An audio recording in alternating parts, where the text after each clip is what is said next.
How easy is it to get up in the morning when you know you're not doing all that it takes? It's not very easy at all.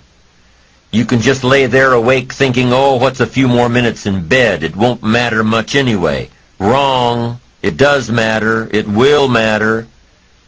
Now, how easy is it to get up in the morning when you're pouring it on, doing the best you can, anxious to get going, make progress toward your dreams? It's a whole different story. When you're resting to renew your reserves, it's much different than resting to avoid your day. When you're psyched up and excited for your life, when you're excited for what you've planned to accomplish for the day, it's amazing. You'll wake up before the alarm clock even tries to startle you awake. Your successes fuel your ambition. Your successes give you extra energy. Your successes pave the way for more successes. It's the snowball effect. With one success, you're excited to meet another, and another, and another. And pretty soon, the disciplines that were so difficult in the beginning, the disciplines that got you going, are now part of your philosophy. How do you know when you're successful? Do you have to be a millionaire? No. All we ask of you is that you earn all you possibly can. If you earn $10,000 a year and that's the best you can do, that's enough. God and everything else will see to it that you're okay. The key is to just do the best you can. If it's $10,000 a year, wonderful. If it's $100,000 a year, wonderful. If it's $1 million a year, wonderful. It doesn't matter $10,000 a year or $1 million a year. It doesn't matter as long as you've done the best you possibly can. Earn the most you possibly can. Be the most you possibly can. And here's why. The essence of life is growth. The essence of life is growth, to do the best you can. And here's what's interesting. Humans are the only life form that will do less than they possibly can. Humans are the only life form that will settle for less. Every other life form except human beings strive to its maximum capacity. How tall will a tree grow? Approximately. As tall as it possibly can. You never heard of a tree growing half as high as it could. No, trees don't grow half.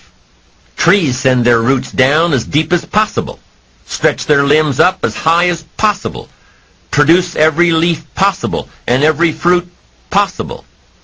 As a matter of fact, you never heard of a human physically growing half. We keep growing until we're done. Now that's a part of life we can't control. It's genetically coded. And that's probably why we keep growing till we're done. Because we can't control that part. It's the rest of our growing that we control. The growing of our minds, the expansion of our minds, that we can control. And that's what tends to get away from us. All life forms inherently strive to their max except human beings. Now, why wouldn't human beings strive to their maximum possibility? Here's why. Because we've been given the dignity of choice. It makes us different than alligators and trees and birds. The dignity of choice makes us different than all other life forms. And here's the choice. To become part of what we could be, enough to get by, or to become all that we can be. My best advice for you is to choose the all. Earn all you can. Make all the friends you can. Read as many books as you can. Develop as many skills as you can. See as much as possible. Do as much as possible. Make as much fortune as possible. Give as much of it away as possible. The max. There's no life like it. I'm telling you, once I got on track, I've never looked back. Pick up the challenge. Go for it. Take the best of the two easies. Take the root of it's easy to get ahead. It's easy to do all you can. It's easy to succeed. It's easy to have financial freedom. The more you do, the more you get. So the two primary benefits of positive reinforcement are, number one, to build good habits, and number two, to create more energy to fuel your ambitions, your desires, your achievements. How can you isolate what's working for you and what isn't? How can you make sure that you are reinforcing your positive disciplines? Well, if it isn't apparent, easy to see right away, if what you're doing is happening in such small increments that you're not sure if you're on track, then you need to be writing it down. You need to keep a journal anyway. But if you really aren't sure that what you're doing is making measurable progress, you need to keep a written record. You need to write down everything that may be relevant in your day. What you did, who you saw, what you felt, how it may or may not affect you now and in the future. The best way to track your activities of the day is to write them down. The best way to track your activities of the week is to write them down.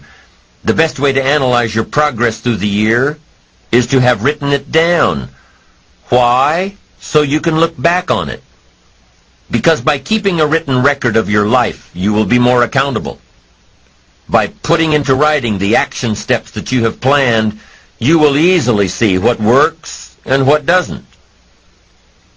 Most people just try to get through the day, never writing anything down, never keeping track of their progress along the way, never really knowing if they are doing all they can to reach their goals, to drive their ambition. But gifted people learn to get from the day. They don't let a day end without picking up some valuable experience, some emotional content, some idea that may positively affect their future. To get the most from a day, to learn the most from a day, you need to be able to reflect on the day. And how can you reflect on a day unless you record it in history?